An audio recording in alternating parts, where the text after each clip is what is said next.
வணக்கம் மக்களே. ஒரு எலியும் தவளையும் மிகவும் நட்புடன் வாழ்ந்து வந்தன. எலியின் வலைக்கு அடிக்கடி தவளை வரும். தன்னிடம் உள்ள பண்டங்களை தவளைக்கு எலி கொடுக்கும். இதற்கு நன்றி கடனாக தன் வீட்டிற்கு வரும்படி எலியை தவளை அடிக்கடி அழைக்கும். ஆனால் தவளையின் வீடு கால்வாய்க்கு மறுபுறம் இருந்ததால் எலி போக விருப்பமில்லை. ஒரு நாள் தவளை வற்புறுத்தி அழைத்தது. தன் முதுகிலேயே அதை தூக்கி கொண்டு கால்வாயை கடப்பதாகவும் சொல்லிற்று. எலியும் அதற்கு சம்மதித்து, எப்படி கொண்டு போவாய் என்று கேட்டது. தவளை விளக்கமாக சொன்னது. அதன்படி தவளையின் காலில் ஒரு சிறு கயிறை கட்டி அந்த கயிற்றின் மறுமுனையை எலியின் காலில் கட்டி கொண்டு புறப்பட்டன.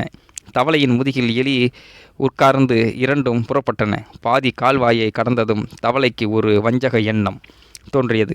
இந்த எலியை கொன்றுவிட்டால் அது சேர்த்து வைத்திருக்கும் தின்பண்டங்களை எல்லாம் தாமே எடுத்து கொள்ளலாமே என்று நினைத்தது.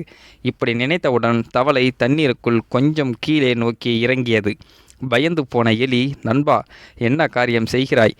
தண்ணீருக்குள் நீ வாழ முடியும், நான் வாழ முடியுமா? இது உனக்கு தெரியாதா என்று கெஞ்ச ஆரம்பித்தது. தவளை உடனே, தெரியும், உன்னை தண்ணீருக்குள் அழுத்தி கொல்லப் போகிறேன். அப்போதுதானே நீ சேர்த்து வைத்திருக்கும் தின்பண்டங்களை எல்லாம் நான் அடைய முடியும் என்றது. இப்படி கூறிவிட்டு கொஞ்சமும் இரக்கமில்லாமல் தண்ணீருக்குள் மேலும் செல்ல ஆரம்பித்தது.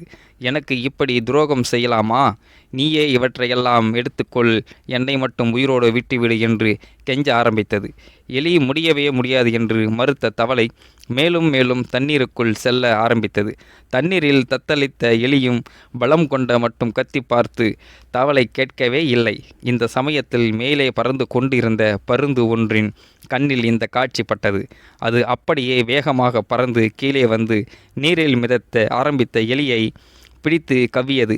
எலியை தூக்கி கொண்டு பறக்க ஆரம்பித்த போது எலியின் காலில் கட்டப்பட்டு இருந்த தவளையும் அதோடு கூடவே சேர்ந்து வந்தது. பருந்து இரண்டையும் தூக்கி கொண்டு போய் ஓரிடத்தில் வைத்து தின்றது. நம் வாழ்க்கையிலும் இப்படித்தான். துரோகம் நினைத்தால் அது உன்னிடமே வந்து சேரும். இந்த வீடியோ பார்க்கின்ற நீங்களும் இந்த வீடியோ பற்றின கருத்துக்களை கீழே உள்ள கமெண்ட் செக்ஷனில் மறக்காமல் சொல்லுங்கள்.